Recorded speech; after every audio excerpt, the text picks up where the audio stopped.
Vamos imaginar o seguinte cenário prático na mesa de um gestor de contratos. O edital de uma licitação complexa autorizou que uma empresa utilizasse atestados de terceiros para comprovar capacidade técnica. Certo, algo bem comum na fase da habilitação. Exato. E a empresa fez exatamente isso, subcontratando o equivalente a 25% do valor da obra, logo nessa fase inicial. Até aí, tudo dentro da nova lei. Mas aí que tá.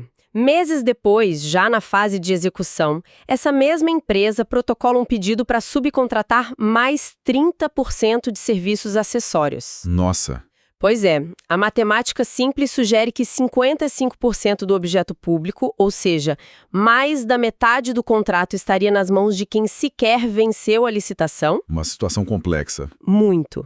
A grande pergunta é, se a conta fecha, será que a estrutura jurídica da nova lei suporta essa engenharia? Bom, é um paradoxo matemático e jurídico fascinante. Com certeza. Então sejam muito bem-vindos, nossos alunos do Elencos Atualiza, a mais um encontro da nossa mesa de estudos. Olá a todos que nos acompanham. Hoje nós vamos mergulhar na análise do informativo semanal de 27 de março de 2026. Um boletim que exige, de fato, um rigor acadêmico afiado. Sem dúvida. A nossa missão para este encontro é direta. Vamos revisitar as atualizações mais críticas da semana, passando por essa importante orientação da Procuradoria-Geral do Estado de Pernambuco sobre subcontratação. Que é o cerne desse cenário que você abriu. Exatamente. Em seguida, vamos analisar as diretrizes da jurisprudência em destaque do Tribunal de Contas da União. Tem acordos muito relevantes essa semana. Sim. E finalizaremos compreendendo como os tribunais de contas estaduais estão julgando casos bem espinhosos envolvendo terceirização e consórcios. Excelente roteiro. E para quem está se preparando em alto nível e lidando com a aplicação da Lei 14.133, eu gosto sempre de destacar que não basta decorar limites percentuais, sabe? O direito administrativo não é só matemática. Perfeito. É preciso compreender a mecânica do risco alocado em cada fase da contratação pública. Sem dúvida. Os temas que separamos hoje demonstram bem isso. A administração não opera com regras isoladas, mas com um sistema de freios e contrapesos normativos. Se esses freios forem mal interpretados no planejamento, geram passivos incalculáveis na execução. É um efeito dominó. Então, vamos colocar a lupa sobre esse parecer da PGE de Pernambuco, que se aprofunda no novo regime de subcontratação. Vamos lá. O texto divide a análise em dois grandes blocos operacionais, que são as parcelas acessórias e os aspectos técnicos específicos. Correto, são naturezas bem diferentes. Começando pela regra geral das parcelas acessórias. O gestor tem um limite histórico com o qual ele já costuma trabalhar, certo? Tem sim. Veja bem, a subcontratação de parcelas acessórias é aquela que incide sobre partes do objeto que não detenham relevância técnica ou financeira primordial. Aquilo que não é o núcleo duro do contrato. Exato. O parecer da PGE reafirma o que a jurisprudência do TCU já consolidou há um bom tempo. Deve-se observar como regra geral o limite de 30% do valor global do contrato. Certo. Contudo, o ponto crítico aqui, para quem nos escuta, é a fundamentação desse ato. A permissão para subcontratar não é automática, não é um cheque em branco. Então o gestor não pode simplesmente jogar isso no edital sem justificativa. De jeito nenhum. Ele exige motivação técnica prévia, construída ainda na fase de planejamento, seja no estudo técnico prévio ou no termo de referência. Entendi. O gestor precisa atestar e demonstrar a inviabilidade técnica ou econômica da execução integral e direta pela própria contratada. E se ele decidir proibir de vez a subcontratação? Aí que está o detalhe. Se a decisão for pela vedação total, essa proibição também não pode ser genérica. Ele exige fundamentação técnica rigorosa nos autos do processo. Interessante. Pensando na dinâmica diária da fiscalização, eu acho que podemos encarar esse limite de 30% como uma espécie de limite de crédito total do cartão da empresa. Olha, é uma analogia muito boa. Sim, para repassar serviços acessórios. A contratada tem aquele teto ali disponível, mas a liberação desse crédito exige que a administração comprove que o terceiro possui expertise técnica para assumir a parcela. Exatamente. Não basta só querer subcontratar. E, claro, além de manter estrita regularidade jurídica, fiscal e trabalhista. Não se trata de uma mera conveniência da empresa. Perfeito. É preencher os critérios objetivos do edital. Agora, a complicação de verdade surge quando o parecer entra no regime excepcional, lá do artigo 67, parágrafo 9º da nova lei. Ah, sim, a subcontratação de aspectos técnicos específicos. Isso. Essa subcontratação muda completamente a base dessa lógica, não muda? Muda substancialmente, porque afeta a própria porta de entrada da licitação. Como assim? Esse regime permite que o licitante utilize a qualificação técnica de terceiros para fins de habilitação no certame. Ou seja, ele entra na disputa usando a bagagem de outro. Isso mesmo. E, dada sua natureza excepcional e o risco imenso de descaracterizar a responsabilidade do contratado, essa faculdade só se legitima se estiver expressamente prevista no edital. Então, no silêncio do edital, a empresa tem que comprovar tudo sozinha. A regra é essa. No silêncio da norma convocatória, a qualificação técnica deve ser detida integralmente pela licitante. Entendi. Mas a grande inovação, e o núcleo do risco, é que se o edital permite apresentar atestados de terceiros, a subcontratação recairá obrigatoriamente sobre parcelas que não são acessórias. Ah, então inverte a lógica. Exato. Ela recai sobre as parcelas de maior relevância técnica ou materialidade financeira. E qual é a trava legal para isso? O limite fixado pela lei é que o edital só pode permitir atestados de potenciais subcontratados para parcelas que representem até 25% do valor global estimado da licitação. E a base de cálculo é o contrato todo. O montante total do contrato, não apenas o somatório dos itens previstos como parcelas de maior relevância. Bom, o que nos leva diretamente àquele cenário prático que é o expulso na abertura. A matemática dos 55%. Essa mesma. Temos a regra geral de 30% para parcelas acessórias, na execução, e essa regra excepcional de 25% para viabilizar a habilitação técnica. Como o gestor harmoniza isso na prática? Esses números se somam, a empresa pode entregar 55% da execução a terceiros? A resposta técnica da PGE de Pernambuco para essa hipótese é muito categórica. Os limites não são cumulativos. Ufa, ainda bem. Pois é, admitir a soma seria esvaziar completamente o caráter personalíssimo do contrato administrativo.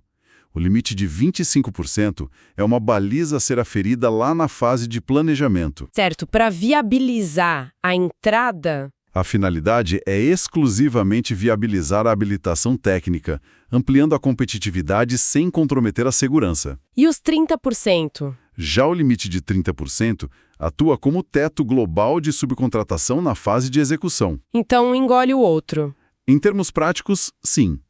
Se a licitante utiliza a prerrogativa de apresentar atestados de terceiros equivalentes a 25%, ela terá seu limite global, os 30%, quase integralmente consumido por essa indicação. Entendi. O uso dos 25 consome o teto global dos 30. Exatamente. É uma coexistência que opera de forma independente em suas finalidades, mas integrada no seu teto. O gestor garante que a dependência de terceiros não exceda os 25 na entrada e que todo o volume pulverizado durante o contrato não passe dos 30. Resumiu perfeitamente. Olha, essa interpretação resolve o paradoxo matemático, mas impõe um desafio severo de fiscalização. Com certeza. O fiscal precisa estar muito atento. Sim, ele precisa monitorar não apenas o que está sendo executado, mas quem está executando. Para garantir que esse teto global não seja rompido por aditivos ou por trocas de fornecedores. Exato. E essa gestão de riscos alocados a terceiros dialoga muito com o modo como o Estado estrutura as próprias licitações para mitigar falhas. Sem dúvida. O que já nos faz puxar o próximo assunto. Sim, que nos conduz à jurisprudência do TCU em destaque esta semana. Vamos lá. Temos o Acórdão 442 de 2026 sob relatoria do ministro Bruno Dantas.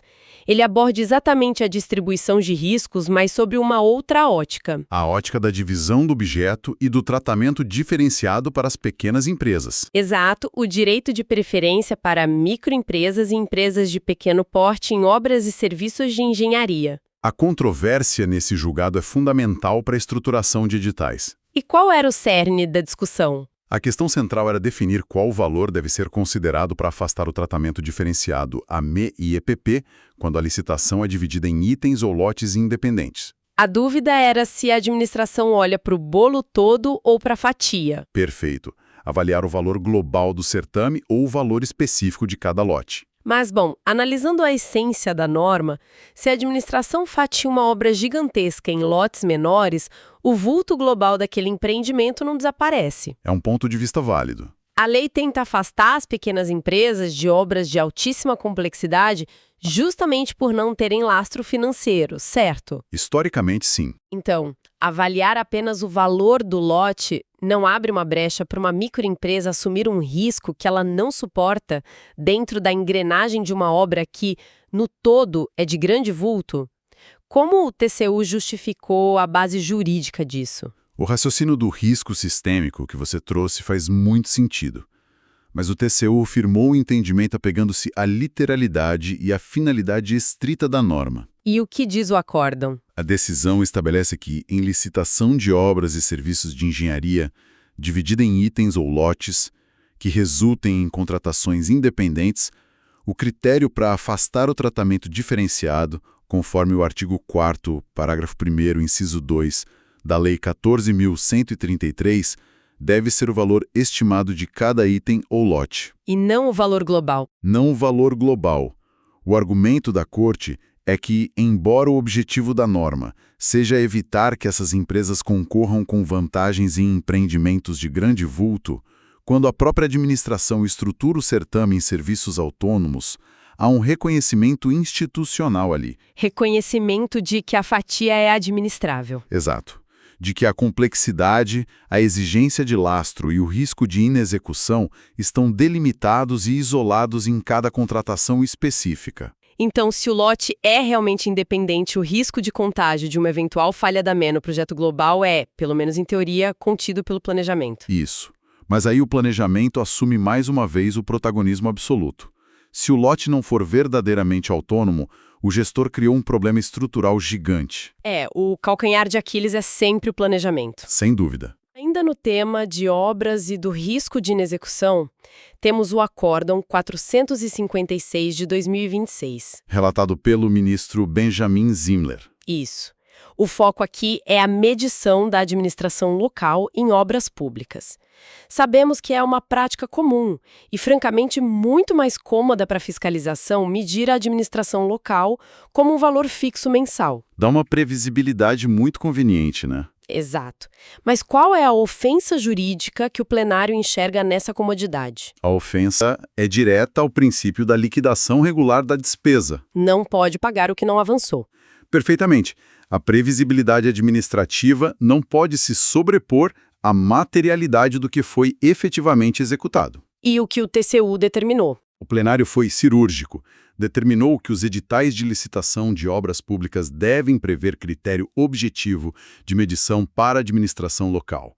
E os pagamentos devem ser estritamente proporcionais à execução financeira da obra. Nada de valor mensal fixo. Nada de valor mensal fixo. A medição da administração local em descompasso com o real avanço físico do empreendimento enseja a antecipação irregular de pagamentos à contratada. O que é uma infração grave. Sim. Isso configura desconformidade expressa com o artigo 6º, inciso 57, a linha D da Lei de Licitações. Faz todo sentido. Pense na realidade do canteiro de obras. Vamos lá. Se a obra atrasa para ineficiência da empresa, mas a administração local, os engenheiros, a estrutura de apoio continuam recebendo aquele valor fixo mensal, o Estado está, na prática, drenando recursos públicos. Drenando para pagar por um avanço percentual que não existe materialmente. O Estado acaba financiando a inércia da contratada. É uma trava de segurança vital para o erário público. Muito bem. O último julgado do TCU no nosso radar federal de hoje é o Acórdão 469 de 2026. Relatado pelo ministro substituto Véder de Oliveira. Isso. E este acórdão fixa 3 teses proibitivas fortíssimas sobre exigências de qualificação técnica e restrição de competitividade. São teses que mudam a redação de muito edital por aí. Demais. A primeira afasta a exigência de tempo mínimo de registro da licitante no conselho profissional, pontuando que o rol do artigo 67 é taxativo. Correto. A segunda considera irregular exigir títulos acadêmicos como mestrado ou doutorado para contratação de assessoria jurídica generalista. O que seria uma violação ao artigo 9º por restringir a competitividade sem necessidade.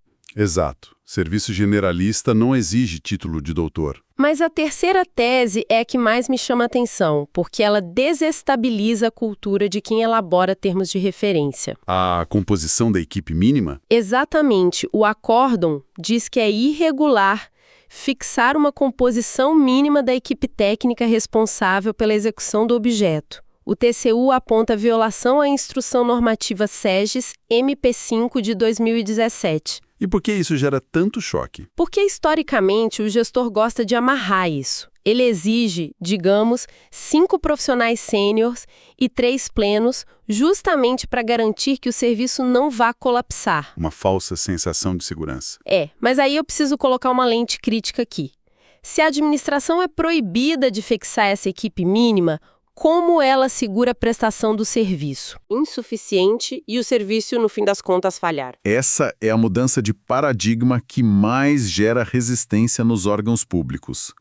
Trata-se da transição do controle de meios para o controle de resultados. Controle de resultados. Sim. A resposta jurídica do TCU é embasada na responsabilização direta do particular. Caso o licitante dimensione inadequadamente a equipe para a prestação dos serviços, ele assume integralmente o ônus de complementar os recursos. Quer dizer, se precisar de mais gente, o problema é dele. Exato. Recursos materiais e humanos. Ele tem que cumprir o contrato sem qualquer repasse de custos à administração. Essa é a regra esculpida no artigo 63 da referida instrução normativa. E como o Estado monitora isso na prática? A lógica é que a administração contrata níveis de acordo de serviço, os famosos SLAs. Não cabe ao Estado engessar a estratégia de alocação de recursos e eficiência da iniciativa privada já na fase de edital, exigindo um quantitativo cravado de profissionais. O foco muda para a ponta final. Cabe à administração medir rigorosamente o resultado na fase de execução.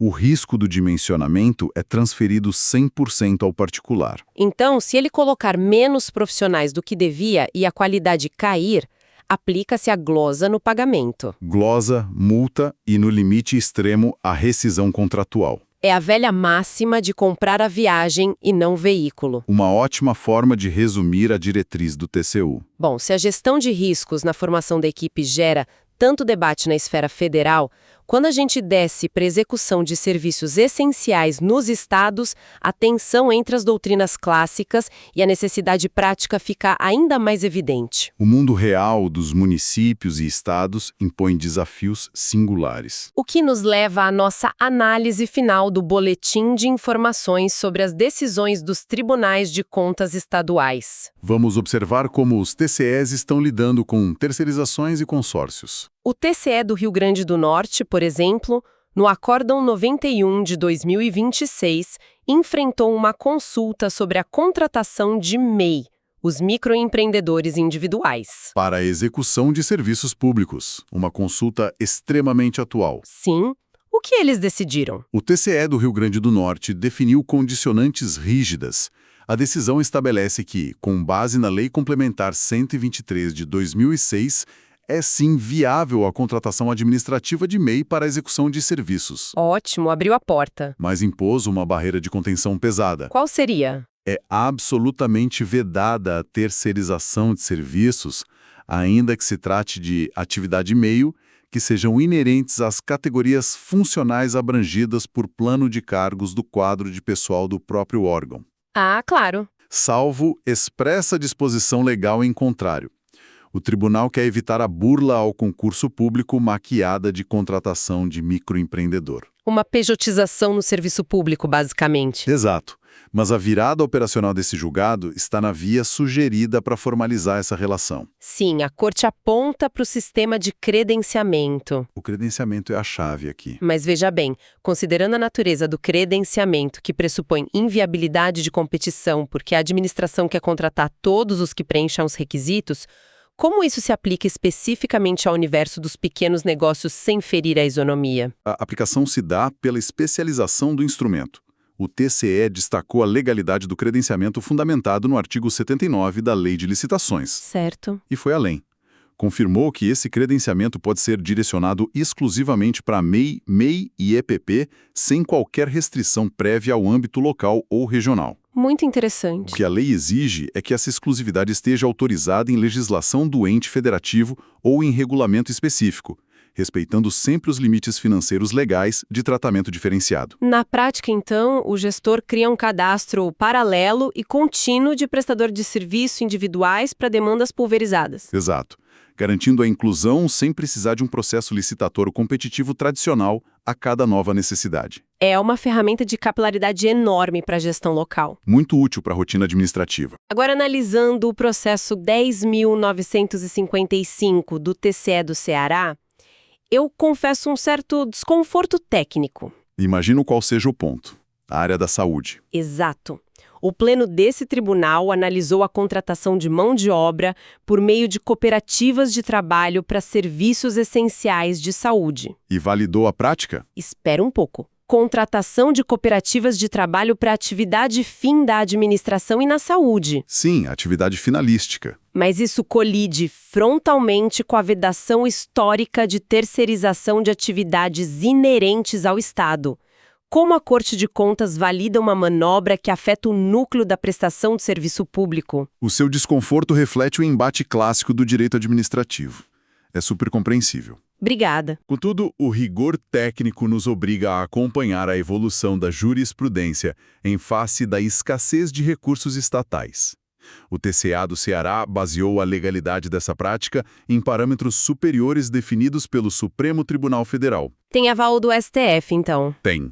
Especificamente no julgamento do recurso extraordinário 684.612. O tribunal cearense respondeu à consulta afirmando que é possível a contratação de sociedades cooperativas para executar de forma indireta e complementar ações e serviços públicos de saúde. De forma complementar, essa é a palavra-chave. A palavra-chave absoluta. Não se trata de substituir a totalidade do corpo de servidores concursados. Trata-se de suprir lacunas críticas de atendimento. Exatamente. E essa contratação exige obrigatoriamente ser precedida por licitação ou chamamento público. Bom, eu entendo a fundamentação pautada no STF, mas o gargalo prático de terceirizar a atividade fim sempre esbarra na contabilidade pública. A temida Lei de Responsabilidade Fiscal. Exato.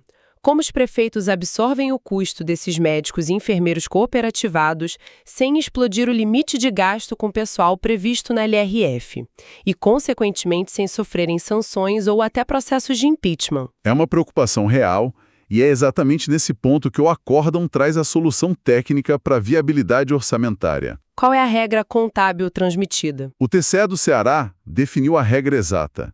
Essas despesas com contratações de terceirizados ou cooperativas, quando direcionadas para a substituição de servidores e empregados públicos na atividade fim da saúde, devem ser categorizadas rigidamente na LRF como outras despesas com pessoal. Entra no cálculo de pessoal, então.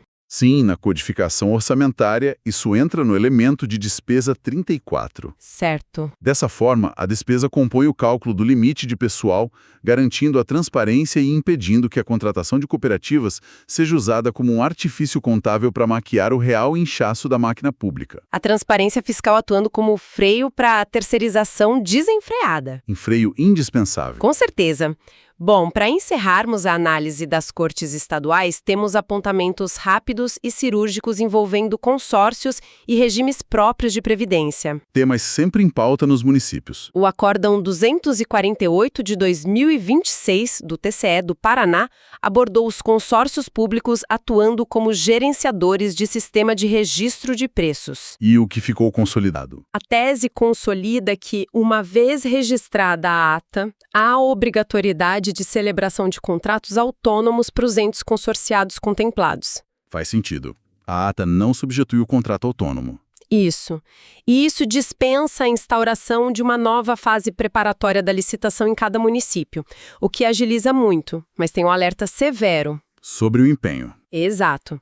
O uso exclusivo da nota de empenho em substituição ao termo de contrato fica estritamente restrito às hipóteses do artigo 95 da nova lei. Perfeito, não pode banalizar a nota de empenho. Por fim, o TCE de Rondônia julgou uma denúncia sobre exigências de qualificação técnica voltadas à contratação de serviços especializados para um RPPS, o regime próprio de previdência. E, nesse caso de Rondônia, a decisão reafirmou o princípio da proporcionalidade. A denúncia não prosperou, né? Não, a denúncia foi julgada improcedente porque o tribunal considerou perfeitamente regulares as exigências do edital voltadas à comprovação de experiência específica em gestão de RPPS. E na execução de atividades previdenciárias. Isso.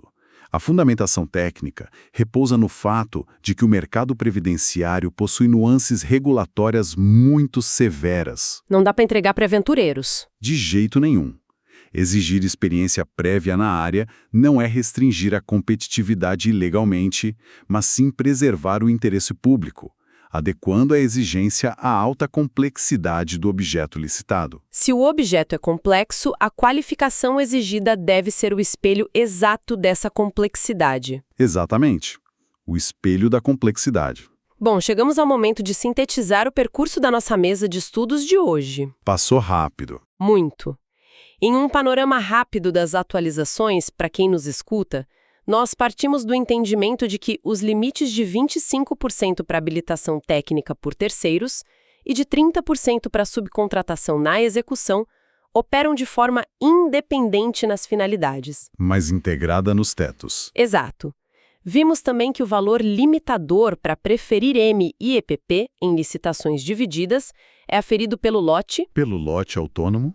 Dissecamos as teses restritivas do TCU, que proíbem o pagamento fixo mensal de administração local, sem lastro financeiro, e vedam o engessamento de equipes mínimas, transferindo o risco de dimensionamento pro licitante. O foco no resultado. E no âmbito estadual, compreendemos as condicionantes do credenciamento de MEI e a base contábil rigorosa, que permite lá no elemento de despesa 34, a terceirização complementar via cooperativas na área da saúde. Olha, o nível de profundidade que alcançamos hoje é o padrão exigido de quem opera o direito administrativo na ponta. Sem dúvidas. E para consolidar esse conhecimento normativo e transformá-lo em segurança prática imediata, eu recomendo expressamente aos nossos alunos do Elencos Atualiza que acessem e assistam ao módulo que já está integralmente disponível na plataforma. Um módulo indispensável. Intitulado Benefícios para MEI e EPP nas licitações do papel à prática. Esse módulo detalha com precisão cirúrgica exatamente o impacto da jurisprudência do TCU sobre lotes e as regras de credenciamento do TCE que acabamos de analisar. É o aprofundamento definitivo para não errar na formulação de editais. Com certeza. Fica a recomendação. Bom, o caminho para o aprofundamento está traçado. Desejamos a todos excelentes estudos, reforçando a urgência da atualização constante com os materiais da nossa plataforma. É isso aí. Até logo e nos encontramos na próxima análise do Boletim. Até logo e bons estudos a todos.